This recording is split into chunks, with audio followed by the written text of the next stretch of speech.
Investigation. Yeah, we don't take what we do. Stay and more funding, more full. We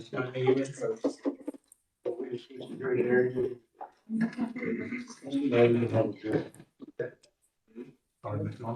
Good evening, everyone. It's 6:30 p.m. Today is April 16th, 2026. We are located in council chambers here at Kermit City Hall.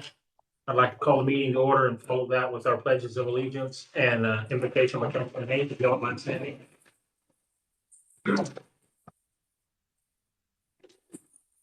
I pledge allegiance to the flag of the United States of America and to the republic for which it stands, one nation, under God, indivisible, with liberty and justice for all.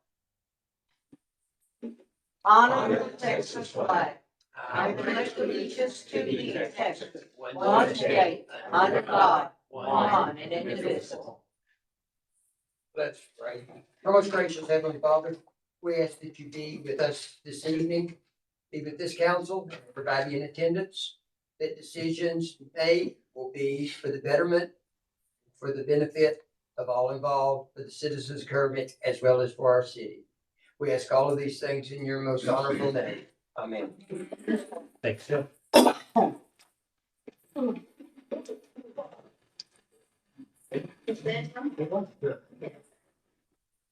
All right, moving on, we're to item 4 on the agenda. We have public comment. Ms. Sonia Ramirez, are you here? Yes, sir.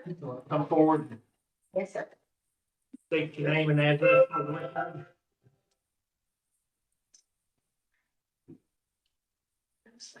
I'm Sonia Ramirez. I'm from Wing, Texas. Address 1200 Northeast 12th Street, Wing, Texas 79789. And I'm coming to you today again, Mayor and Council. I've been here twice before, so this is my third time to come, and it's only taken over 2 months to get on the agenda, even though I've been requesting it since February the 14th, I believe, maybe earlier. So I'm just going to jump right in, and I'm going to start with our most recent transactions, and then I'm going to go backwards. And then once I get through with that, I'm going to go over the itemized outline that I had given you guys. No, I'm on the agenda. I get 3 minutes? You still have 3 minutes. Really? Yes, ma'am. So is that y'all's way to keep us quiet? Because I can come to every single council meeting. I don't have a problem with it. Being on the agenda, we're able to re-engage with you, which we haven't been able to do before. Well, in that case, let me just cut right to it. How come no one's responded to any of my emails? Council, Anybody? A phone call? A talk in person? Nobody. do you want my rebuttal during your 3 minutes? Because I. No, I don't. Okay. I would like it anytime after that. And how come it's escalated to the point that someone else has to say something and then they have to get fired? And then when they come back to work the next day and give y'all their choice of ultimatum, they suddenly have their job back again. I was terminated wrongfully. And I have not even bothered to go to an attorney yet. Even though it's been said that I did by this council and this mayor. Not me. Not you, Mr. Not Mayor. me. So Not don't you. say, don't start pointing fingers. By the mayor, if I want to be specific. Okay, that's not this council. And I don't appreciate it. I don't appreciate the lies because nothing I have said has been wrong. Nothing that I have said has been made up. It can all be backed up. And I don't know if you noticed that binder, but pretty much almost every single thing down to the detail can be proven. I don't like the way that the council is running things here in the city of Kermit. No, I don't live here, but I have family here. I own property here. I pay taxes here just like everybody else does. And I think that y'all should treat your staff a lot more courteous when your staff's being harassed, when they're being verbally and physically to the point that it could be considered assault. Something should be done. There's so many other things. And to terminate me over a nonsense excuse of a social media post that not only does not go against local policy, it doesn't violate any state or federal policy. In fact, my rights actually are so legal that There's no one to blame in this situation except for the individuals that fired me. And then put me as a no rehire. And how many times was I told that I did something wrong? Ma'am, you're welcome to stand. We can talk to you. We can engage now. That's the purpose of you being on. Okay. Yeah, you want me to start? Whoever. I just have a few questions for you. Mhm. How many days were you, how long were you employed? 4.5 weeks. 4.5? Is that correct? 4.5. 3.5. So it's 3.5, so you work 4 days a week, so that's. No, ma'am. I never actually worked 4 days a week. I was here at least 5 to 6 days a week. I got a lot of overtime every single week. If you look at my pay stubs, you'd see that. So we say you were worked, so you say 3 weeks, but 3.5. I started January the 12th and I was fired February the 11th. Okay, let's give or take 17 days. Right, 17, maybe 15 days you've worked with the city, right? No, 17 or 15 days, that'd be 2 weeks or 2.5 weeks.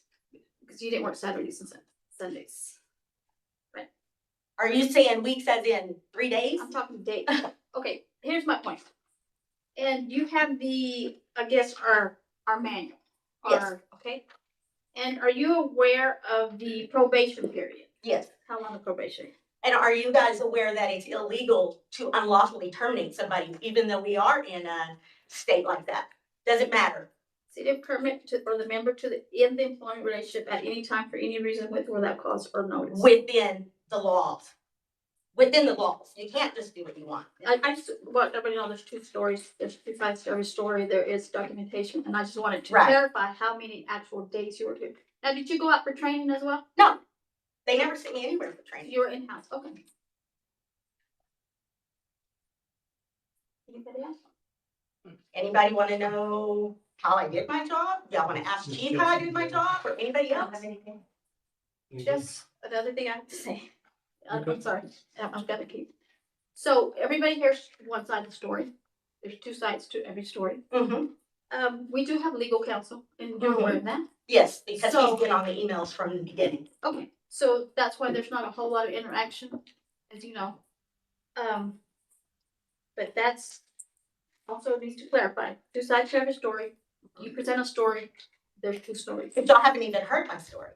I think we have. I No. think there's plenty of emails, social media, there's. You haven't, because there's so much that hasn't been said yet. Okay. That is gonna get escalated, because that's what this was supposed to stop. Okay. And that clearly didn't do me any good, so. Have y'all bothered to ask any of the other staff at the city of Kermit what kind of job I did? How my demeanor was, my attitude? My interaction with the customers? I mean, cause y'all didn't ask me.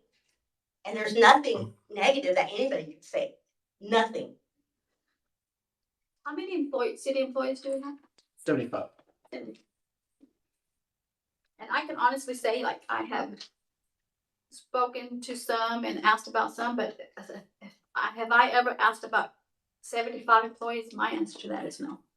Just for the record. But have you ever had 75 employees come to you and say they were wrongfully terminated? You've had 2. Well, phase 3. Okay. So in your very initial email, you threatened litigation, and that's therefore when we reached out. No, it wasn't threatening litigation. It said, I would like to resolve this matter. Do you want me to read it? No, fine. It's my time right now, and I don't want to take away from anything else. So I'm going to read a statement, and this is the end of the conversation as far as I'm concerned. As a council, we always welcome citizen participation, and we do appreciate the information that's been shared here tonight and earlier in these chambers. Okay, you can hear what we're saying. Because of the legal issue raised by the speaker tonight and the threats of litigation, we are not in a position to respond on a point-by-point basis. These matters have been turned over to our legal counsel, and we will defer to the legal advice that we receive moving forward. I do want to let the citizens know that there is much, much more to these matters than what was presented tonight. If these matters move forward, the city will vigorously defend its position in a court of law. Until then, we will have no further comment on these matters. Okay, well, we'll be in court then.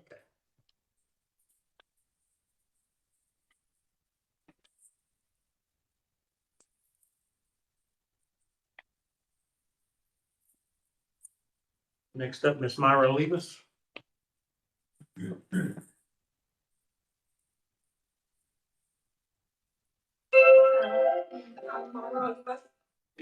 I live at 117 North Avenue B now. I am from Kermit, Texas 79745. I'm so nervous, sorry. You're good. Okay,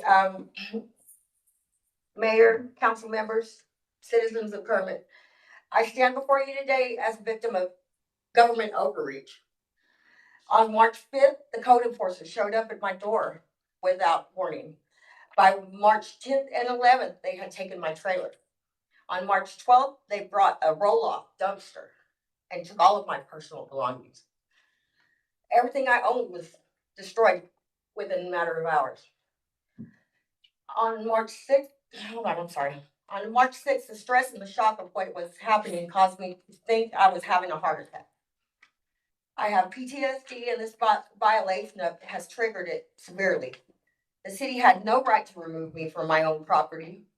They had no legal authority to do any of this. I was given no notice, no hearing, no warrant, no court order, and no due process. This was not lawful enforcement. This was a violation of my constitutional rights. I tried to resolve this right away. I attempted to reach the chief of police, but he was unavailable. I then spoke directly to the city manager and about what happened. He told me he would look into it. That's the last I heard from him. I have also filed formal complaints with the city, with the Justice Department, with the Texas Rangers, but the city has ignored me at every turn. The Fifth Amendment is clear. No person shall be deprived of property without due process of law. The 14th Amendment extends protection against local government. Kermit has violated both. Due process requires notice, a hearing, and an opportunity to be heard. I received none of these. The city acted on their own, without transparency, without accountability. This is what I'm wanting from y'all. I want to be compensated for what I've lost. It was my personal stuff, what I have lost. And I want an investigation done in what happened. Why did they come to me like that? Why did they take my stuff? I want to know exactly why. I don't want this to ever happen again. It was terrible. The Constitution is not optional. Due process is not negotiable. I'm asking you to compensate me for my losses, investigate the matter fully, and ensure that what happened to me never happens to another resident in Kermit. Thank you. You're welcome to stay because council may want. Anybody want to talk to Ms. Myra? I have a question. Mhm. So the address that you were removed from, what address was that? Was that your permanent address? I had just moved there. The owners of the property called me about a week before, and I have proof of it. That it was Roy Smith, Danny Smith, and Brian, which they're all brothers and sisters. Their father had passed away. James Smith, I have the deed. It shows that he is the owner of it. He did pass away. And me and her and the brothers spoke on the phone. And they said, Myra, we're never coming back to Kermit. We feel like we want to help you out. We want you to have this property. I thought, wow, what a blessing. You know, great. So it took me about a week, and then I loaded up and I moved my stuff over there. The place had been squatted on for a long time. I don't know how long, but for a very long time. And they were all gone. So I proceeded to clean the place up. And it was about a week later when she showed up on my doorstep, which I don't have anything against the law. I'm in agreement. We all have to work together to keep this place right. And this is my home. I was born and raised here. This is my hometown. I don't want bad things for this place. I don't want to give bad things to this place. The lady was not nice. Called me a liar about 4 times out there in front of all my neighbors. So I told her, I said, I'm going to go to the courthouse, get the information that I needed, and I will meet you at your office. And I did. And when I showed up, I told her, I said, okay, here's showing proof of what I was saying was correct. And I said, okay, did I do what I said I was going to do? She said, yes. Am I a liar? Took her a while. No, I'm not a liar. there was obviously some confusion on it, because I think she was speaking to a cousin of the lady that owns the place. Her name is Stephanie Udi, and she's, I guess, the only relative here in this town. But like I said, I had spoken to the owners, the people that are the heirs to this place. They came to me. And I was just grateful to be moving somewhere else and get a new start. I've had some issues and I'm trying to come up. I'm just trying to do better. So, and I mean, it was just like everything just happened so fast. All of a sudden, I didn't have a home. All of a sudden, I didn't have anything left. They took everything with a roll-off dumpster. You know what I mean? I mean, not only took my home, but they came back with a dumpster and dumped everything. It was very, to me, it was traumatic, you know? And now I have nothing. Thank God my friends have been there for me. Thank you guys. And they have helped me out. I've gotten little clothes, a little put up, you know? But that was my home they took. I did, An RV, when you say home? yes, my RV, yeah. Where's this RV located before you put it at It was- Culver Street? Before that, it was at 729 Underwood. Okay. Do you own the RV? Yes, I do. I've been living in it for about 6 years. But you have no ownership of the property that you were on? The property that I was on at 729 Underwood. No. No, we were in the process of taking care of the paperwork. Okay, but you do not own it. I don't own it. No, not at this time, but I do have proof that she gave me permission and that this is everything she said that I said she said is true. I've got proof. I've got all of her text messages. I've spoken to her. She's been in the hospital.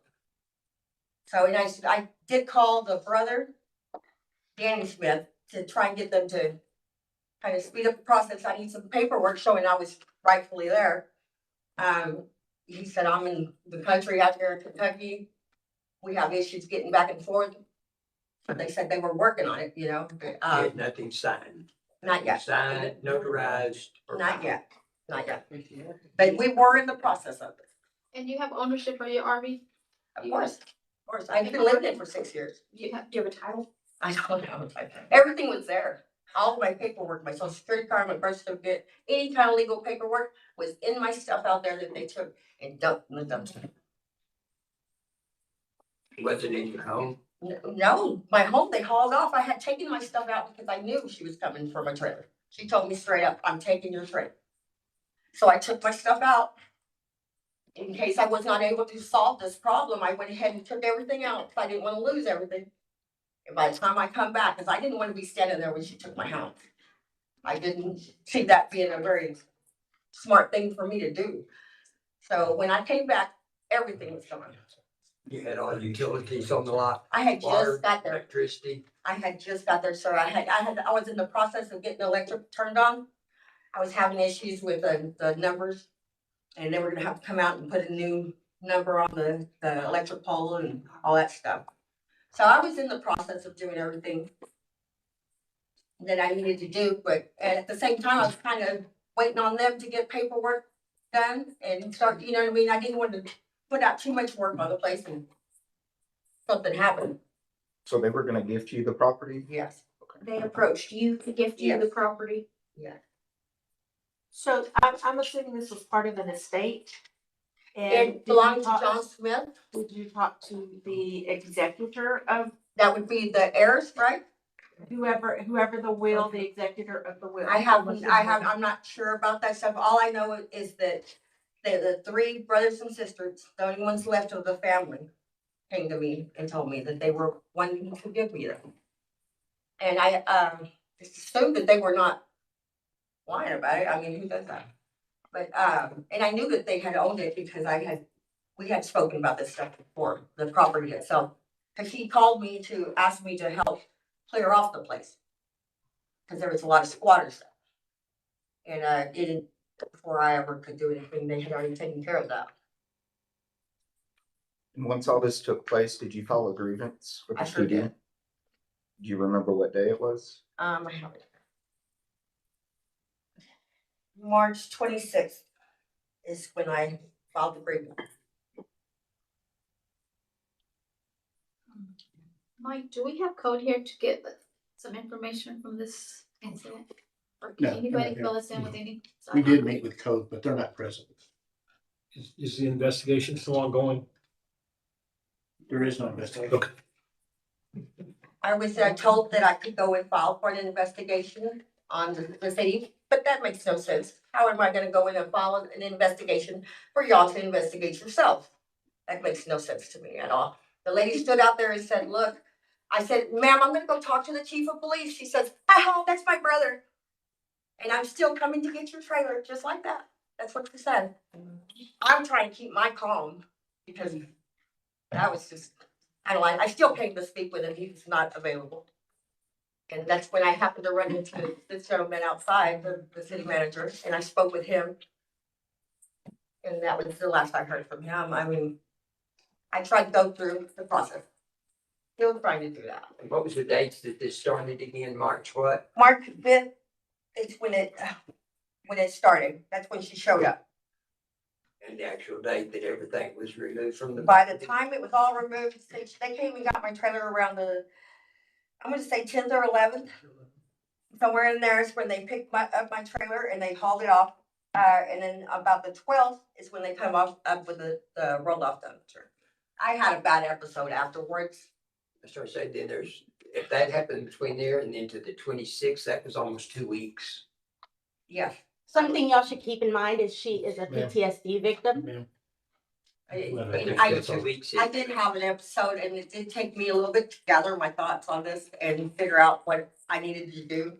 If I just wanted to give it all up and run. Or if I wanted to, fight for what's right, I mean, regardless, she left me homeless. And we could have gone about this a whole different way, spoken to each other civil, and I would have worked with them. I'm not that bad of a person. I would have worked with them. This is my home too, like I said. And I would not have a problem at all if we could have just worked through this. But the way it was done was totally uncalled for. Can I ask, what was the initial call or the initial visit? I don't know, she showed up. Do we know? On 3/5, what was the non-compliance of the initiation of this? We had a meeting with code enforcement, and what's been failed to mention is that we had two of our code enforcement officers, Officer Higley and Officer Ramirez, that we have body cam footage of the interaction that they've had with her. And the property was already in the process of a nuisance abatement, as she mentioned, because there was There were squatters squatters before. there. So it was in the process of a nuisance abatement. Okay. And then, the process of them going back out to look at the property, the next morning when they showed up, there was an RV there. So mind y'all, I And did then- not have a clue that they were going through that process at the time. When I moved over, I would have never even stepped foot over there to put myself in that situation to have to deal with any of this. Had I known that there was something else going on like that, that's just, I mean, I'm sorry that I happened to pop up on you guys. And the RV that she mentions, from what the officers have told us, she had to borrow tires to get it over there. It had no tires when it was over on the Underwood location, and we got back over here. It didn't either. So there was as you stated before, there's a lot more to the story without getting into it, but we can provide the information that you may be wanting to have concerning this, but that property's been an ongoing issue. And as was mentioned, Ms. Udi did inform us that she is the caretaker of that She's property. not. And that she's She has asked that no no rights to one, that place. be able to be on that property. So the reason that everything was removed from it. I can show you proof that she does not have any rights to that place, and that's just a legal fact right here. Had y'all looked into that, y'all would have known that yourselves. Mhm. Now, another thing is about the tires. I borrowed one tire and I was kind of a smarty butt, and I didn't say, oh, well, I borrowed tires. What my plan was, I've lived off grid for a minute. Now, I'm gonna say at least 4 years that I've been living like that. In Why? the city limits? Huh? In the city limits? Not just here, and the other places that I've been, I'm kind of a different breed. But, so when I moved over here, I had to work with one tire, and that's it, but I put the trailer down on the ground and got rid of the tires because it was gonna be a permanent deal. I was looking to put myself here permanently. And so I took it off the wheels and I was gonna make it actually just start building onto it, is what my plan was. You know, it's not, I didn't have to borrow all four of them, I did have to borrow a tire though. Were you renting at your location over on Underwood? No, sir, no, sir. Like I said, I've had some issues, and the people that own the property on Underwood have now passed away also. But, they're the Partains, they're friends of mine, and they said, Myra, you know, you can stay there. They, at the time, they had all kinds of big mess there, and I cleaned it up for them. Of course, as soon as I leave Underwood Street, it gets tracked. Never felt. So anytime I come back, I've had to start all over again there. I was just happy to get out of there because I can't keep nothing there if people come in and steal everything I have. I no longer have clothes. Everything I own is gone. And that's from this situation over here and whatever they've decided to take from me and Ron Underwood also.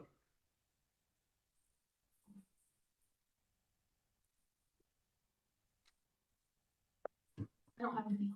Mike, can you tell us where the property is located right now? Yes, we verified on Tuesday that the RV is at Alliance Towing in their yard over in Monmouth. I'm gonna say this also, there was a time my mother bought me a trailer at one point in time. And it was stolen from the spot that I had it at. And I come home, my trailer's gone. So this is not the first time this has happened. I'm not saying it's anybody else's fault. This is obviously the people that are around me. I am in total agreement on that. But I didn't know where my trailer was. So when I go to find it, it's at Alliance, of course. And I take them the title that my mother just gave me. Of course, it's not in my name yet because we just bought the trailer. And once again, my trailer was taken, everything in it. There was, this is not the first time that has gone down. Why they wouldn't, once again, don't want to work with you. I'm obviously showing you proof that I'm not lying to you, you know. I get a whole lot of, I don't want to work with you at all, Myra, you know, from these people. And I just want to break. I just want to have a chance to start over and do right. And just like everybody else, I want to come up and do something good with myself. I mean, what is the law on her retrieving her personal belongings? There was no personal belongings in the trailer. She removed it. No, She they were in the stated a yard. minute ago she removed it. They were in because the they were yard. coming That's to when they take the put the trailer. roll-off dumpster. So she stated she removed it because they were coming to take the trailer. I didn't want anything to haul it off. So thank you, so you removed it. You still put it in a Okay. dumpster, sir. Okay. So you just let it sit out, It was, your social security card? it was all packed personal up. There was things. a building there and I put stuff in there. And there was stuff in the yard that I had bought materials. I had material for the trailer because I was redoing the trailer completely. I had all kinds of material to do all kinds of stuff to it. And it was all sitting out there. And I'm not saying I'm the smartest person in the world, but my stuff was there. And there was no reason for them to go on that property and take that stuff and put it in a dumpster. It's part of an abatement. It was in the process of abatement. And the property and the trash that we Stephanie removed, Udi does not own that property. it was part of an She is abatement. nobody to that property. That is Val Joe's granddaughter. Material was being removed from the who is property. not We were in the the owner process of of that it property. already. He sold We it had to already them in removed 2 2006. trailers from the property. Myra, why We were don't in you the just show me process the of deed that you removing have? the rest of the junk left behind, so the trash left behind, so. I was in the process of picking up the trash that they had left there.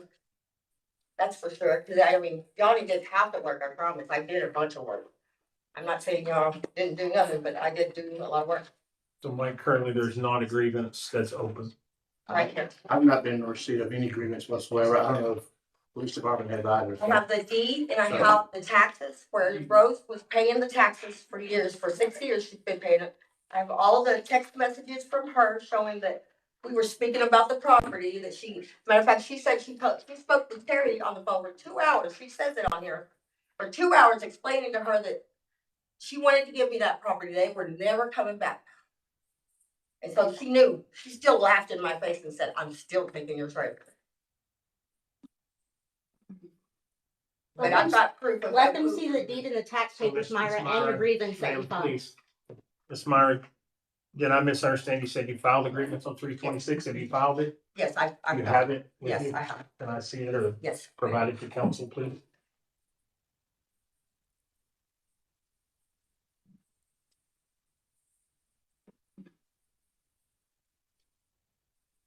This is the request to be on the agenda. Oh, okay. Oh, well, there's agreements There's there. a separate one. I've got everything there. Ma'am, I'm not gonna ask you again. Please don't outburst. Let her have her time, please. I should all be there. I tried to put it, we put it all together. Yes. I don't know where to be.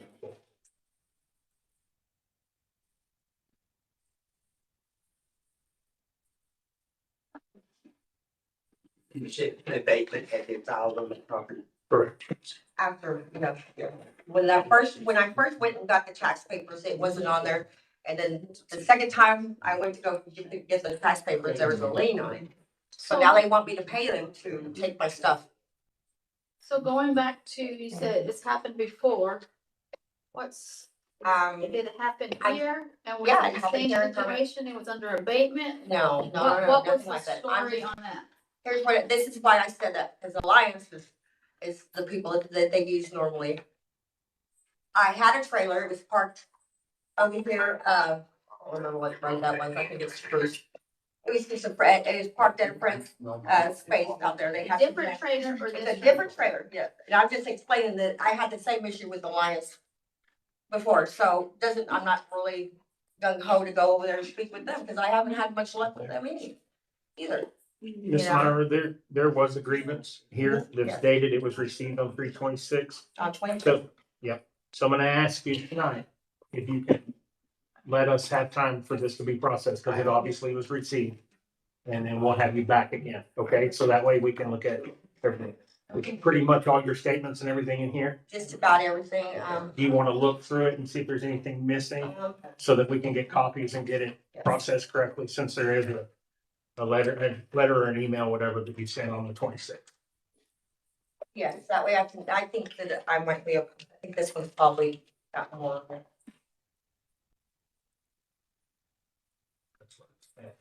I just want to make sure that No problem. all your information, Yes, yes. and then we'll have grievance process, and then we'll make sure you get talked to. Okay, thank you. So we'll get a copy. You want me to have copies made and give this back to you, or do you Let me have? give y'all these ones, because it's got some other stuff in there that I just added to it. Okay. And I'll let you have this. back. Okay, no I don't want to keep anything that you no might need. problem, I got copies. Okay, we'll make sure you have it. I currently have it, and I'll make sure it goes to the city manager as soon as the meeting's over, okay? Okay, thank you very much. Yes, ma'am, thank you.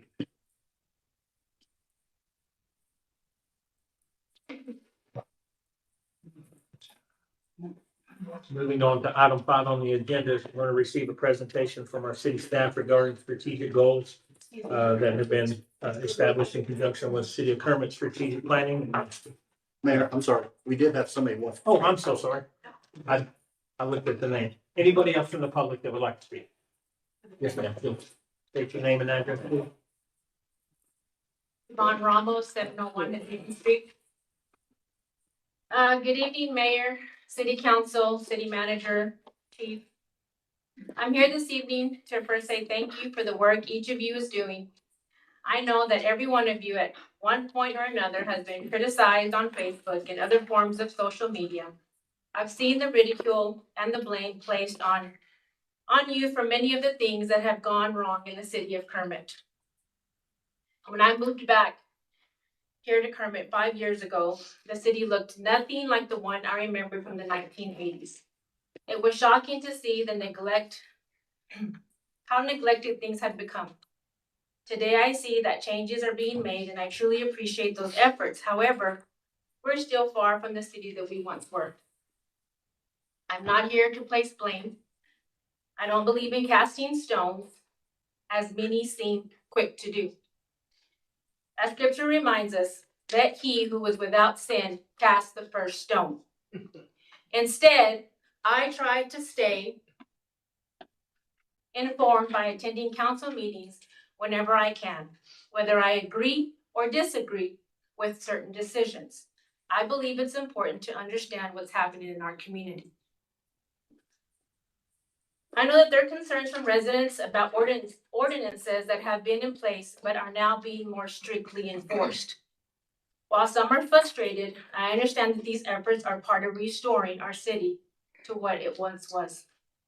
That said, I encourage you to take a closer look at these ordinances and consider how to better support code enforcement, possibly through stronger consequences. For some individuals, citations and fines are not enough. They simply pay their fines and continue neglecting their properties. Consistency is key. Enforcement should be fair and applied evenly across the board. While each of you has contributed positively in different ways, there are also times when it might be necessary to push a little harder to remind your constituents that they too have the responsibility to take care of our community. Maybe they can remind them that they can use a CCS that they can get, once a free month every day. Once every free month. Oh my Lord. We got you. One minute, man. Oh my gosh. It's encouraging to see participation from the city council, the city staff at events like Kermit cleanup days, vaccination and spay and neuter drives. These are efforts that show how we can accomplish anything if everyone works together. I also ask that the city employee remember, no matter what is thrown your way, it's how you respond and handle each situation that will truly reflect the strength and character of this council. There are solutions to every challenge as long as you keep the best interest of the city at heart and remain committed to making it better. All you can do is take this one day at a time, stay focused, listen, and continue moving forward. Do the best that you can with integrity and purpose. Thank you again for your time and assurance. Thank you.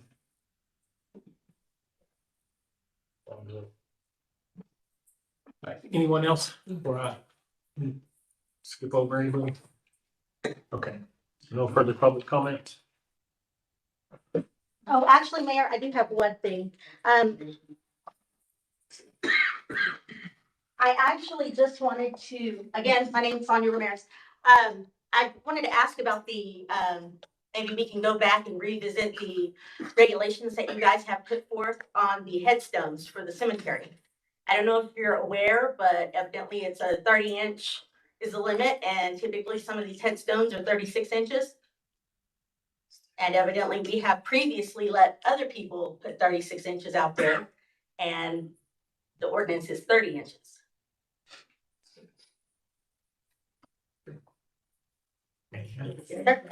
Thank you.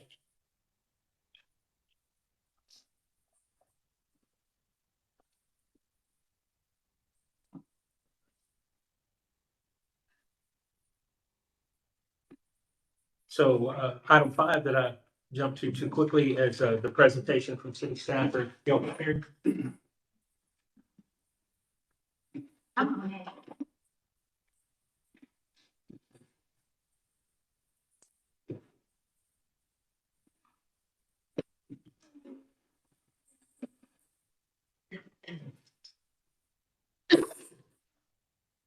Good evening, Mayor and council members. My name is Emily Rodriguez, and I serve as a public works supervisor. Alongside, we have George Anaya and Miguel Martinez, who will serve as groundmen in public works department. We will be covering Goal 4, enhance the quality of life. If you have any questions, we kindly ask that you hold them until the end of our presentation. Quality of life is what residents feel when they wake up on Saturday morning and decide how to spend their day. Is the park their children play in? Is the events that bring neighbors together? Is whether there are places to gather, exercise, celebrate, and relax. Goal 4 centers on creating a community where people don't just live, they enjoy living. Enhancing quality of life requires collaboration across multiple areas of the city. government, and community partners. This team represents the individuals working behind the scenes to make recreation, programming, and community spaces more accessible and vibrant. Delivering meaningful experiences require coordination, creativity, and following through. Pyramid's vision. Our vision speaks about prosperity and strong family values. Families thrive in communities that offer opportunities to connect, celebrate, and stay active. A thriving city is one where children have spaces to play, teens have activities to join, and adults have venues to gather. Quality of life is how prosperity becomes personal. Pyramid's vision, mission. Our mission emphasizes creating a high quality of life and welcoming environment. This goal translates that commitment into tangible amenities, parks, programming, cultural events, and youth engagement. It ensures our community is not just functional, but vibrant and connected. Pyramid's values. Our values reflect the heart of this goal. Community and family are strengthened through shared experiences. Opportunity and empowerment come through youth involvement and recreational access. Customer-centered service means listening to residents about what we want to see in their city. Enhancing quality of life is about creating spaces where people feel welcome and valued. Goal alignment. This goal supports sustainable growth and economic diversification by making Pyramid an attractive place to live. Strong recreational systems contributes to workforce retention and family stability. Quality of life strengthens community, identify and fosters a long-term civic engagement. Enhance quality of life. Enhancing quality of life begins with expanding opportunities for connections. We're focusing on improving parks, increasing access to programs, engaging youth, and building partnerships. This goal recognizes that recreation and community events are not luxuries. They are essential elements of our healthy city.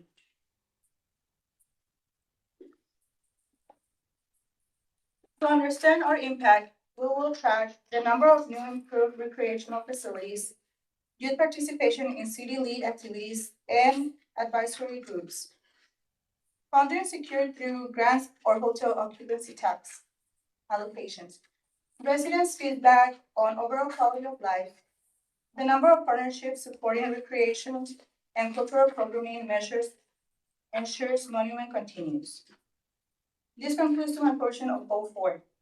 I will now turn over to Dr. Naya, who will cover the remainder of the presentation.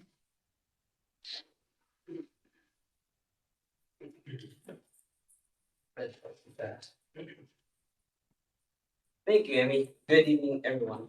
I will now be covering the remainder of this presentation, beginning with slide 9, expanding parks and recreational amenities.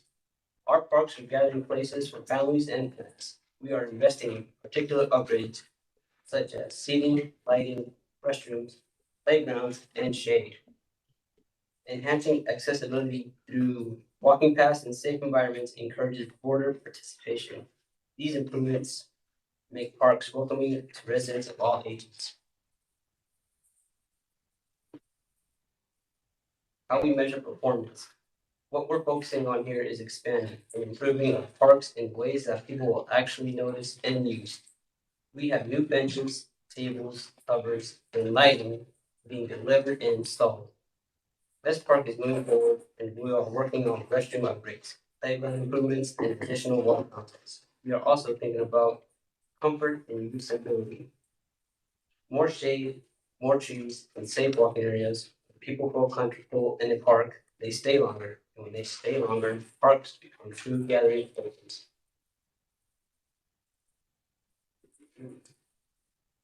Enhanced quality of life. Quality of life also depends on programming, not just facilities. We want to collaborate with other entities to extend sports and recreational opportunities such as soccer, t-ball, basketball, and bring back more community events like the 5K outrun, cornhole tournaments, sports-related events. And movie nights. The goal is to create regular opportunities to families to come together. These events build connection, routine, and community pride. Recreation and community programming.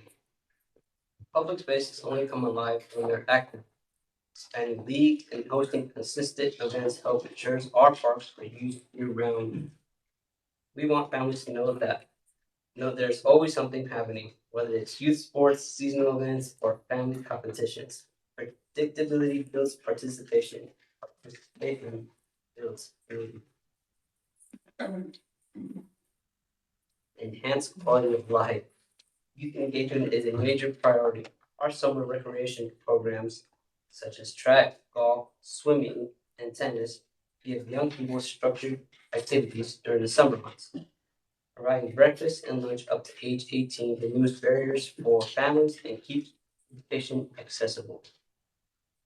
We're also creating opportunities for high school students to work in the city during the summer. That does more than provide income, it builds ownership and connection. Young people should feel like this city belongs to them.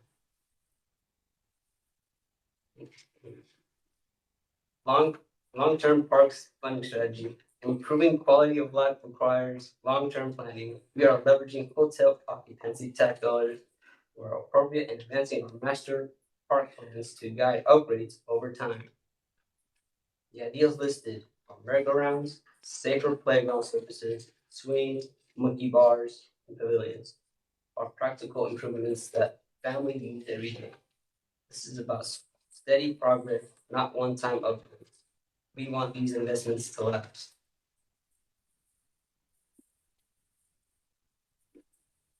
Incorporating resident perspective. We want meaningful participation. We have to listen. That's what we're working towards, incorporating youth voice into city planning. Surveys at the elementary, junior high, and high school levels help us understand what young residents actually want. Social media platforms allows us to connect in ways that feel natural too. Engagement increases when people feel heard.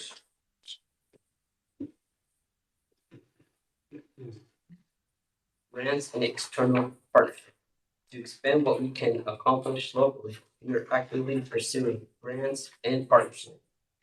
That includes local park grants, small community recreation grants, trail fundings, and other state and federal opportunities.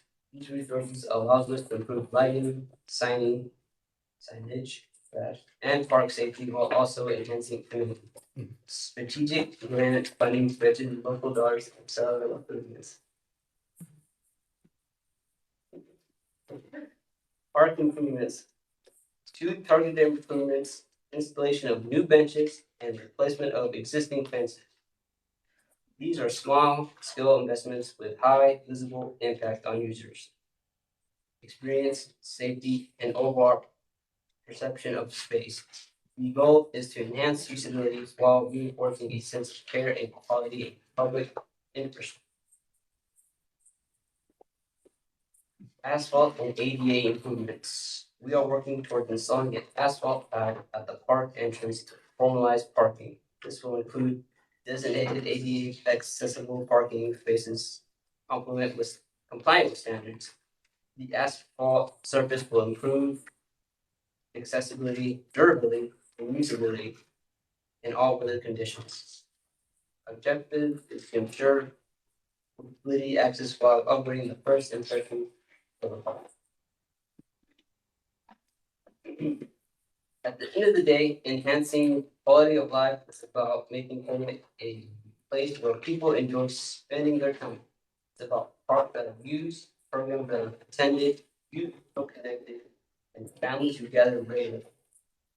When residents feel proud of their community and engagement, quality of life improves in ways that are on any single project. That's the direction we're moving. This wraps up our presentation. Thank you for your time and your work. We welcome any questions. Amy, who's the third person on your crew? Martins. George, which park are you over? You'll kind of, I don't know if the group knows, but they're kind of, once Amy took over, they've designated one person in charge of the park so that they kind of have some ownership. Which one's yours? I'm in the cemetery. Cemetery. And Miguel? Cemetery. Can we use our paper out that's at CCS to put the wood chips? I saw that on page 10. Yeah, we can. We've got, I believe we got mulch out there already, Okay. and been used, but, there Okay. is out there, but we do have wood chipper out there as well. And it's also, the mulch is available for the public also if they would like to grab some. Okay. That's great news. Very good presentation. Thank you, Jen. Thank you very much. Thank you for your hard work. Appreciate it.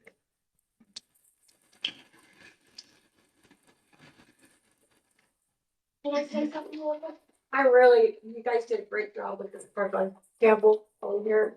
I mean, me and my dogs, we go to the park all the time. And it's my favorite one. You guys have done a really good Thanks, work Ms. with Meyer. it. Thank you. One of them needs a little grading, but it's a really good park. There's no stickers. It's great. It really looks good. I mean, who's on that park leader? I have Alexa, Andy, and Stephanie.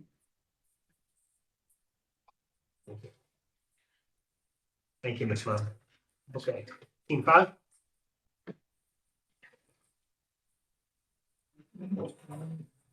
Good evening, Mayor and Council. My name is Jenna Rushing, and I will be superintendent and building for the city of Farmington. I will be presenting Goal 5 Governance and Strong Fiscal Management alongside Norma Moon, Finance Director Becky Leva, and Rachel Garcia, who oversee utility billing. If you have any questions, we kindly ask that you hold them until the end of our presentation. Governance and fiscal management are the guardrails that keep everything else in track. If we do these goals well, the other goals are sustainable. If we do these poorly, progress in every other area becomes unstable. This goal is about discipline, transparency, structure, and long-term financial health. The goal team. Strong governance depends on people executing daily. This team represents leadership across finance, administration, and operational oversight. Their role is to ensure policies are followed, projections are realistic, and decisions are data-driven. Physical strength comes from consistent oversight, not occasional attention. Permanent vision. Our vision speaks to prosperity and opportunity. Sustained prosperity requires financial stability. It requires the ability to plan beyond our physical year and make decisions that protect the city long term. Governance is what protects the vision for short-term thinking. Our mission. Our mission includes sustainability and well-being, sustainability and financial before it's anything else. If we do not maintain a structural balance and responsible planning, we cannot support infrastructure, workforce, or services. This goal ensures our mission is financially visible. Current values. Integrity is governance, means transparent reporting and honest forecasting. Leadership means making disciplined decisions even when they are not the easiest path. Customer-centered service includes responsible stewardship of taxpayer dollars. Strong fiscal management is a direct reflection of our values in the actions. Our goal in life. This goal supports diversification, quality of life, and business-friendly environment by ensuring the city is stable and predictable. Businesses invest in communities with sound financial management. Residents trust leadership when financial decisions are transparent and responsible. This concludes my portion of the Goal 5. I will turn it over to Norma Moon, who will cover the remaining of the presentation. Yeah.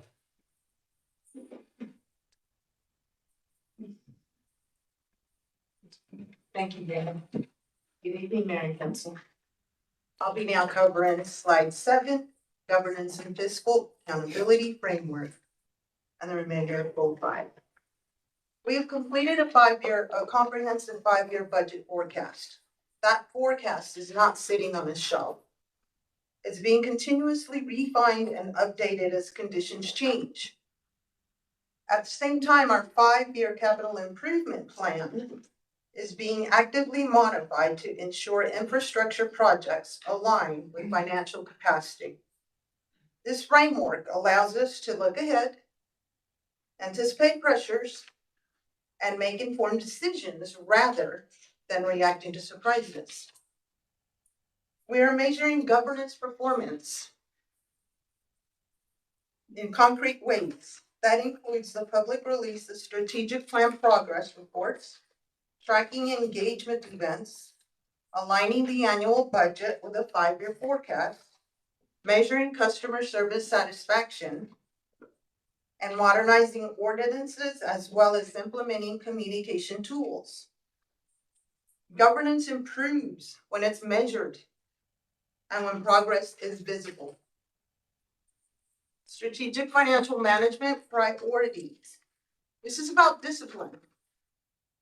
Whether it's tracking the budget with long-term forecasts, whether it's communication tools are being implemented, and whether policies are being updated. Governance must be proactive, must remain effective, and must be done regularly. Our financial approach is built on visibility and alignment. The completed 5-year forecast guides annual budget decisions. The updated 5-year capital improvement plan ensures capital projects are sequenced responsibly. We are monitoring performance against projections, protecting reserves, and maintaining structural balance.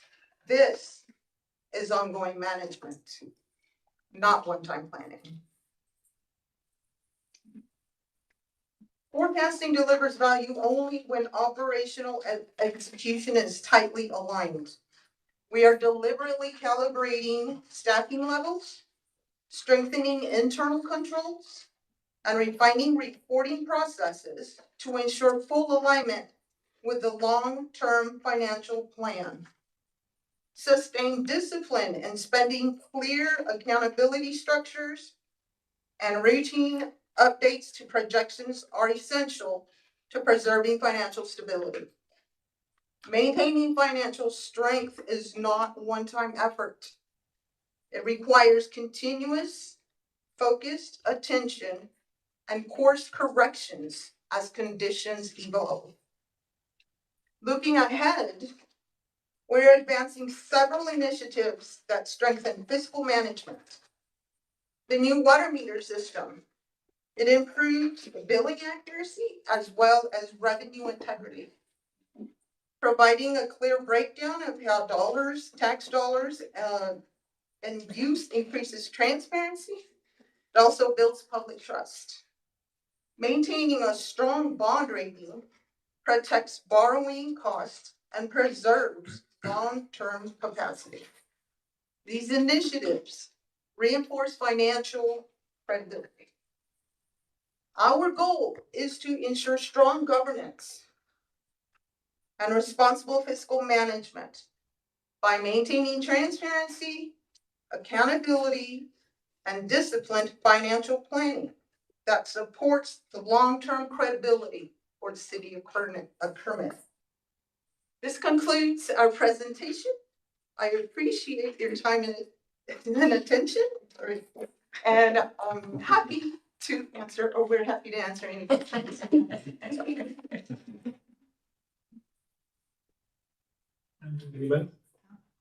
Any questions? Thank you so much. That was delivered so well. Thank you. That's good. Appreciate you.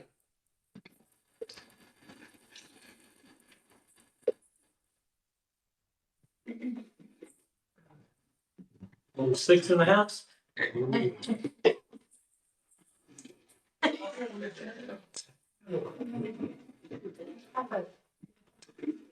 Hello, everybody. My name is Greg Perez. I'm the Water Distribution Supervisor for the City of Kermit.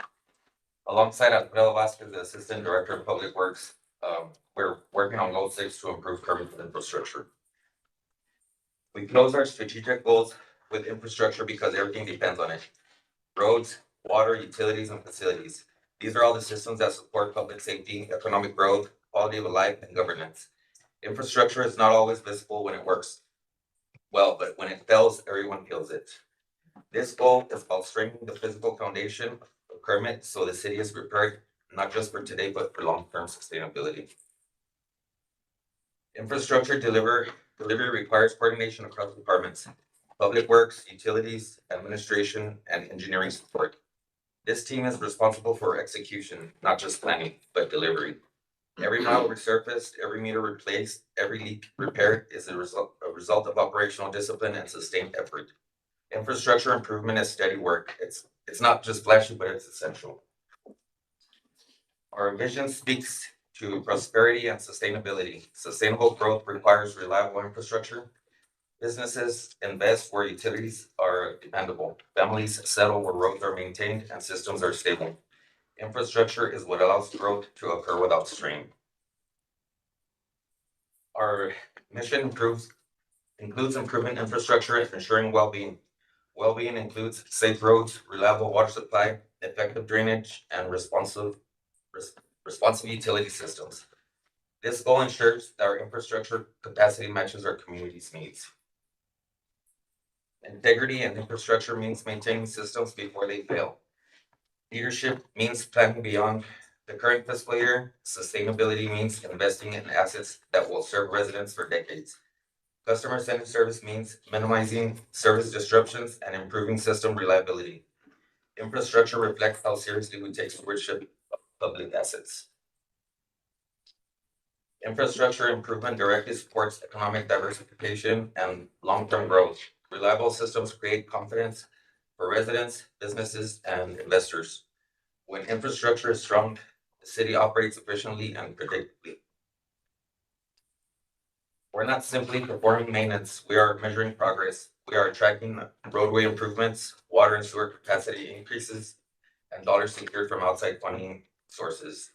We're modernizing water infrastructure by identifying and repairing leaks with improved technology. We're advancing the water rate study and capital infrastructure plan to ensure financial alignment with long-term utility needs. And we are replacing outdated meters through the AMI system, improving accuracy and system visibility. Infrastructure improvement must be quantifiable and must be sustained. We are active delivering several high-impact projects. The water meter system brings revenue, accuracy, and system monitoring. Well restoration projects, long-term supply reliability. A traffic study near the school areas improves safety and traffic flow. The new animal control building enhances service capacity. Seal coating on the north side of the city extends roadway life and reduces long-term repair costs. These projects represent practical investments in core systems. This is more than a meter upgrade. It's a shift to real-time water management system. What used to take a week to read now takes minutes. We're capturing actual usage instead of estimates, which improves revenue accuracy and gives us better data to manage the system. The biggest operational gain is early leak detection. The system alerts us automatically so we can fix issues before they become costly problems. Bottom line is this improves operations. It protects revenue and strengthens customer service all at once. Looking ahead, we are focused on strengthening capacity and preparing for growth. Waterline replacements will improve reliability and reduce system losses. We're also coordinating with TxDOT on turning lanes at Highway 302, Highway 18, and on the expansion of Highway 15 towards Andrews, improving regional mobility. We're increasing the seal coat budget to extend the life cycle of roadways. We're planning for a new solid waste transfer station to improve operational efficiency. New city hall and public service facilities will modernize public services. These initiatives are about readiness, making sure our infrastructure keeps pace with community needs. This is foundational infrastructure. The older lines you see limit pressure, increase the risk of failure, and restrict growth. Replacing them gives us better pressure, more reliability, and the ability to isolate issues without impacting the entire system. More importantly, it supports future development. Without adequate water capacity, new housing and growth become constrained. This is a pay now or pay later situation. Plant replacement is always less expensive than emergency failure. Bottom line, this is about reliability today and capacity for tomorrow. Right now, we're spending time and money hauling waste out of town. That means higher fuel costs, more wear on our equipment and staff, time spent driving instead of delivering service. A local transfer station reduces the travel time, lowers operating costs, and improves efficiency. It also allows us to integrate recycling into the same operation. This is not just a capital project, it's a long-term cost reduction strategy. We spend once and save every year going forward.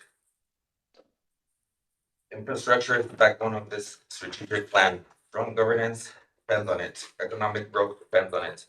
Public safety depends on it. Quality of life depends on it. By measuring progress, advancing projects, and planning responsibly for the future, we are strengthening the systems that serve every resident of Kermit. This goal ensures that our city is built not just to function, but to endure. Thank you. Very good. Right. I think there's a question. Oh, Great. Yes, I have a question. I noticed on here that you said that there's a new app available. Is that already available to us, and how do we know about it and use it and I so thought it was forth? already placed on the website. I'm Great sorry? question, because I've been asking too, so thank you. We've been asking, Premier Waterworks to get that to us, and they keep saying, yes, we're going to. So as a matter of fact, I just messaged, the individual today, because I knew it was gonna be on the flight, I didn't get a response back. So there will be a app that all the residents will be able to download, and so we will kind of put that on the front burner next to that. Okay, that's Actually, what turn up the heat. It's always been on front burner. Now we gotta turn up the heat a little bit more. Please do. And we'll get it pushed out. It'll be, the way that we're being told, it'll be a link coming off of our, She's saying we might have. do we have it already? I don't know about the link, but I do, we're waiting for like a flyer or something to put out. Yeah. I thought it was already. If you need me to help you turn up the heat, I'm real good at that, as you well know. I do very well. You've got a 4-burner stove. Yeah. Okay. So, but yeah, once we get it out, we'll push it out through our social media. There'll be a link on the website in case we need to do that as well. They can download a QR code or something. But yeah, we'll turn that up. And the mayor has been asking where it's at. We were told that they were going to, kind of let the employees use it in order to be able to Explain it to us. explain it and also to be able to work out the kinks. So, I'm still waiting for it. Okay. So. And a little tidbit that I wanted to pass on. As I understand, the water meters are, by the 5th of the month, the information is already in the computer. So what I've been doing is I've been going straight to the website around the 6th or 7th to see what my water bill is, not depending on waiting till I get the bill in the mail, because we know how the mail is. So that's a little something that people might wanna be aware of. They go to the city website, they can find out what the water bill is before they get the bill. Thank you. Yes, and you're absolutely right. That is available out there for them Mhm. at any point in time. Yes, thank you. And with the app, you'll be able to monitor it daily. The water. Another great thing on the app is, like if you have a leak, it'll send you an alert. Or if Right. somebody's using your shower during the day or something. Council, any comments on the presentations? Good job. Thank you very much. I have some, real quick. I just want to say something before we move on to presentation. I just want to tell you guys, it is nice to hear and see that each of your teams have come together to make these goals and are working to meet them. The sound of the city all striving towards the same direction as one team is very nice to hear, and it's music to our ears. Thank you guys for all the hard work.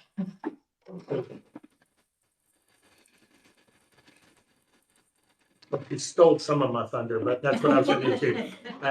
I know to some, these just seem like slideshows that anybody could do, but the point is, we've had 6 groups, probably 30 people, 32 people that came together, worked together on these. They probably learned something about another person that they were working with that they didn't know, but you can tell that they bought in.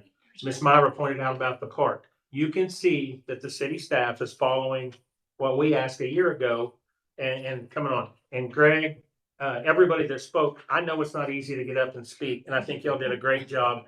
And as a council, I just want to tell y'all thank you. We appreciate what y'all put together on East Caesar. I know you were part of it last week and you love to speak, but everybody's done a great job, so thank y'all. Thank you, guys. All right, at this point in time, we are going to, is that what you're telling me? Well, Or the was Slater that- said he was not available before 7:30, but he's available anytime after 7:30 if you want to go through the rest of the agenda. Right. So we're not on a schedule with him necessarily. We No, can it's jump. set to be- Okay. Nobody has any problems with it. We'll jump past item 6 and 7 and move on to consent agenda. With consent of our minutes from the regular meeting on March 19th, the special meeting March 20th, the accounts payable, investment reports, and administrative reports. I'll give y'all time to glance back over them. I know you'll pat them and see if you have any questions.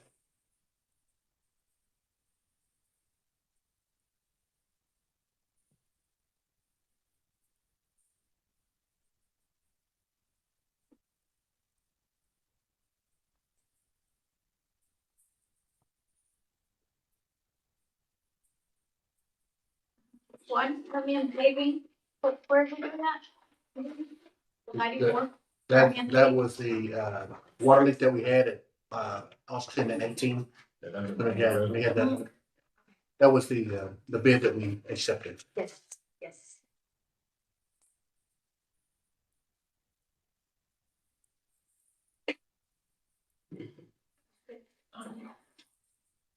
Did we get a new mosquito sprayer?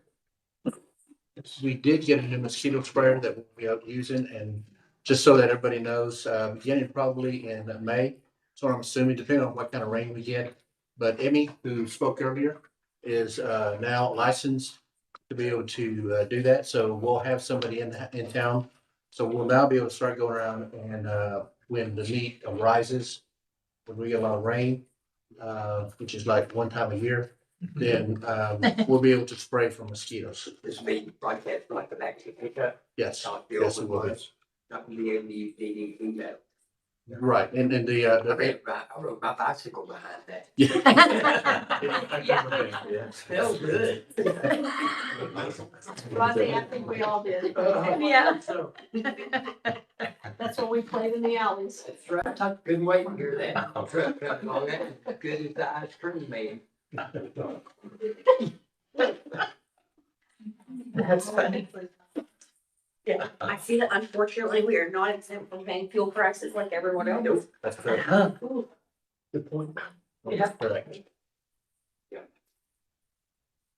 The two deal on Premier Waterworks, is that just for more of the installation of the No, we're using Premier Waterworks for any parts that we need, servicing parts and stuff that we need for just for the entire water system, whether it's valves, lines, whatever. Oh, okay. Yeah, that's what that is. You'll probably see Premier Waterworks showing up a little bit more, but that's what it's gonna be, is that we're actually using them now as a resource. Cause there were two on here. Got a notice. What is the deposit for Radio Journey? That is the current celebration days. So Radio Journey is going to be the opening band for Friday night. They're a Journey cover band, and they will be the beginning act on Friday at 6 o'clock. Are they full size? No, they are full size. Just, I see a lot of KCD in here. I'm so glad to see that we have that getting taken care of already. Yeah. On page 7, what vision spouse? It's the iVision that we pay for the employees, but the spouse would be spouse dependents that have elected to receive the vision portion of the insurance. So we pay that.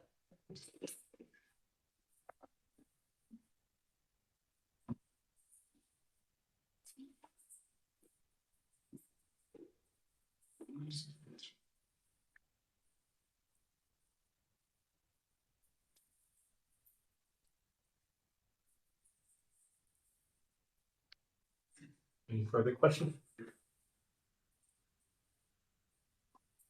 For the public works report, thank y'all for putting that on the potholes. If y'all can continue putting us address and everything, the potholes that y'all are doing, I appreciate that. I'd like to do that every time. Yeah, that was a very different one.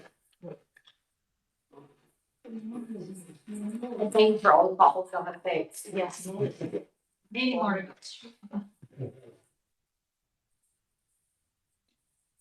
Further questions or comments? I'll take a motion to approve. I'll make a motion, we approve consent agenda items A, B, C, and D. I'll second. As presented. There's a motion and a second to approve the consent agenda items as listed. All in favor? Aye. Any opposed? Motion carries. Moving on to item 9 on the agenda is old business. Discuss and consider ordinance 2603, which is amending the City of Kermit Code of Ordinances 5.05.037, which in particular renames the food handler permit to mobile food vendor permit, and then covered some items that we discussed last month. I think we got those corrected finally. Mayor Council, in your packet, you have the, you have the fact that we did take that out of there. The ordinance that you received in your packet was the old ordinance that was previously submitted last month. It was pointed out to me, that it was the old ordinance, so you now have before you the new ordinance that does now have the restroom requirements removed from the ordinance as was discussed in the March meeting. So, it is, the ordinance that you have before you now takes into account everything that was discussed in the last meeting, has now been implemented in this new ordinance. I called TML's legal department because I read several articles, news articles talking about the food vendor permit. And I called them for clarification and they told me after July 1st, we absolutely cannot charge a fee, a permit fee. We can still require them to get a permit, but it must be free. That's a health permit, I believe. Health permit. And I did verify also with the author of the bill. This is strictly health. Does not reference any type of zoning, signage requirements, hours of operation, restrictions on certain zoning areas, which is what we're addressing in this ordinance. Right. And so any permits that are needed in order to ensure that those things are not being violated and being in violation of the ordinance, because it does take manpower to ensure that's happening, can be done. And it's strictly HB 2844 by Land Grab simply provides for a statewide health permit. That's what it's done, but it does not restrict municipalities from still going and moving forward on the various requirements that are still involved in a municipality, as I mentioned, such as signage, hours of operation, zoning, and I think we got the other ones on there, is waste disposal. Those things can still be regulated by the municipalities. And I know there's a lot of confusion because I visited with Representative Landgraf. She said it was very confusing, It is. very murky, and she said there's 2 different bills that both had different verbiage. Right, and 2844 is the one that was signed by the governor. That's what And he did, and when I talked to him yesterday, he did say strictly health, that's all it is. And so there may be some clarifying language at this next session to ensure municipalities and let them know that it was just talking about the health permit. That's all he was trying to go after. If you set up an Odessa, you didn't have an Odessa health permit. You went to Midland, you had to have another one. You went to San Antonio, you had to have another. So the state now is cleaning that up to where there's one state, Chris, am I speaking around, one state health permit? Yes, sir. I spoke to Josh Turner, the inspector today, and he explained it very simply. So the Food Trailer Freedom Act basically says health bill completely under the state. Everything else falls under your city. There's some small verbiage on the guidelines on how you permit, but that's it. Okay. So the news media is sensationalizing the lack of funding that is gonna come to cities. And, I'm just totally shocked that they were sensational. This goes into effect July 1st? July 1st. Yes. What I have there. I think this has been on the agenda for several months, but I think we finally got a good, clean Yes. copy of what everybody was asking for and clarification. Do we have anything we want to discuss before I take a motion to approve this on its first reading? Motion we approve the ordinance. I'll second. We have a motion, 603. we have a motion and a second to approve ordinance 2603, which falls under 5.05.037, which is the food handler permit, moving into a mobile food vendor permit and establishing local operational requirements. All in favor? Aye. Any opposed? Thanks for your time. Chris, thanks for hanging in there with us. Appreciate it.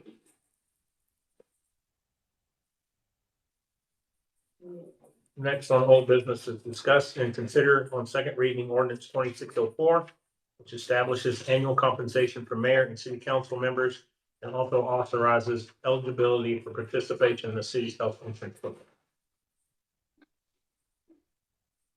Motion we approve ordinance 26-04. Second reading. Second. We have a motion and a second to approve ordinance 2604, which establishes annual compensation on its second reading. All in favor? Aye. Any opposed? Motion carries.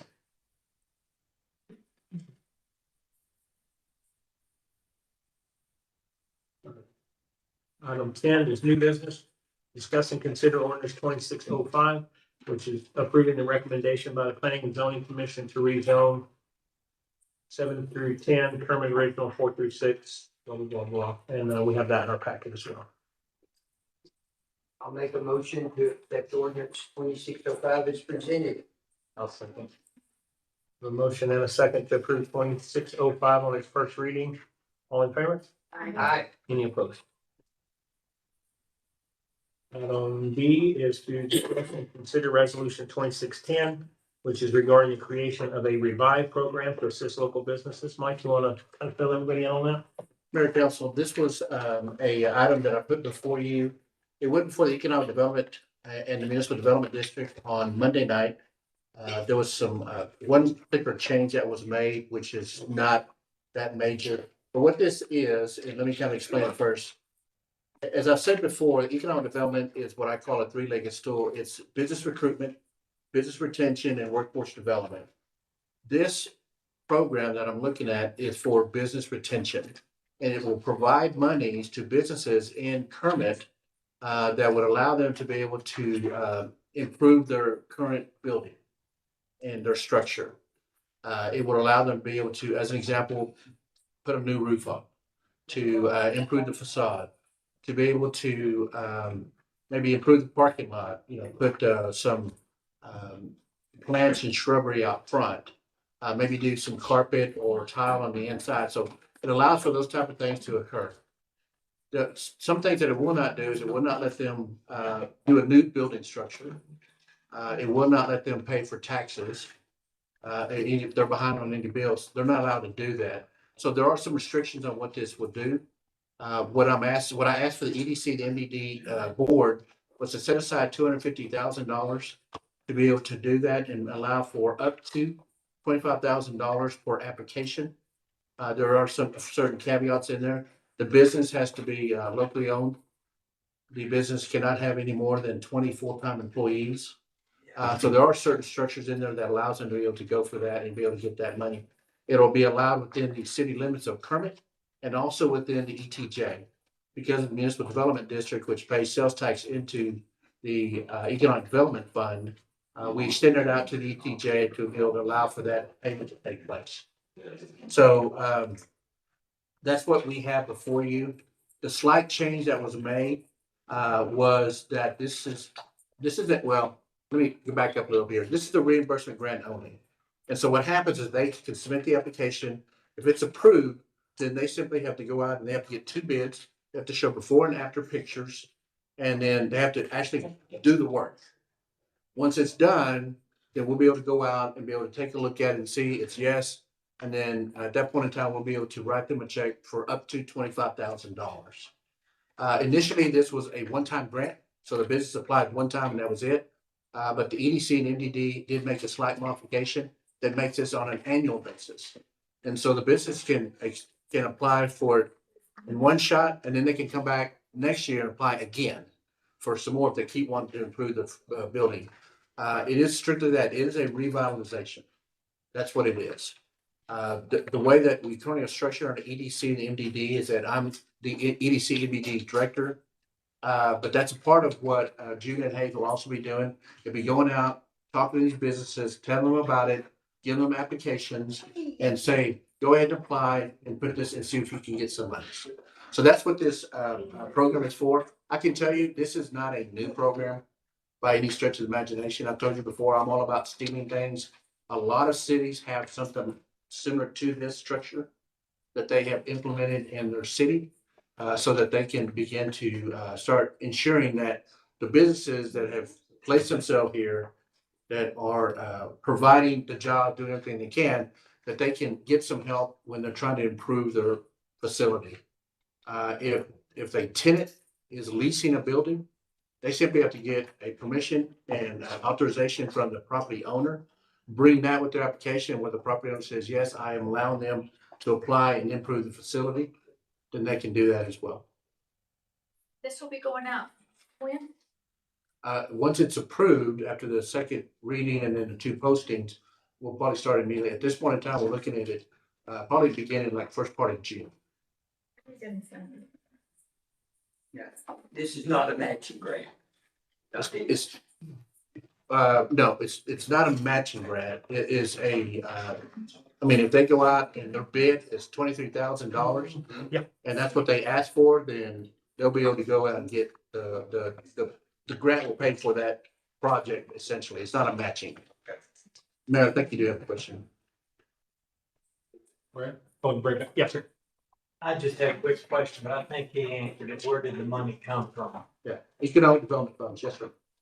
From Kermit or from the state? No, from Kermit. From Kermit, from not the city of Kermit, from the taxes that are collected inside the EDJ and the MDD. So when somebody goes out and buys whatever, that's the sales tax that's applied, a portion of that sales tax comes back to the city, and we're using that to be able to put back into the community.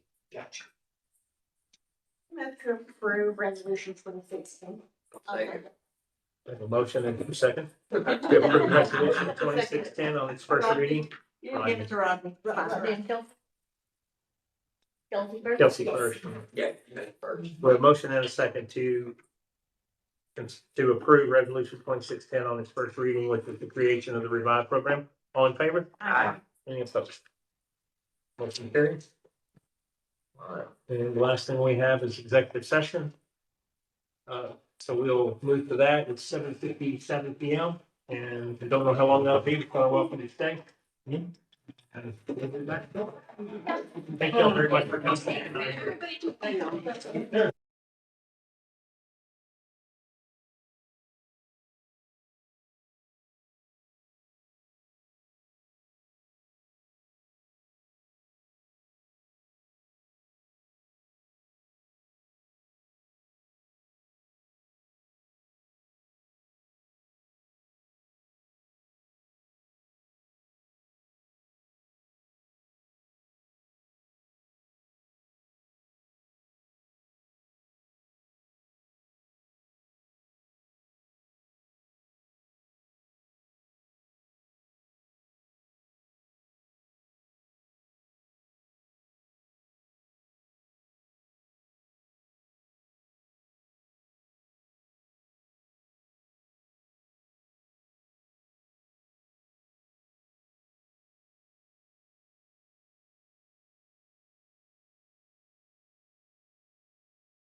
I second. We have a motion and 2 seconds to adjourn. All in favor? Any opposed? Yep. Give that one to Judy. Thank you. Goes to you. Mr. Jonas, thank you for all your hard work Yes. back there. You're, Yeah, thank you. yeah, he's in the back quietly working hard. He was the brains of the operation on those presentations. Getting used to it. Getting used to it. You did good. Tommy was relying on him to do it. Yeah. Marina and Rodney. Brenda and Judy, on it. We'll give Judy that. Rodney got the. Yeah, it was Judy, she said it before I Marina did. first, you second? Yeah, okay. Yep. If you mind. If your laptop's not working yet, holler at Carolee.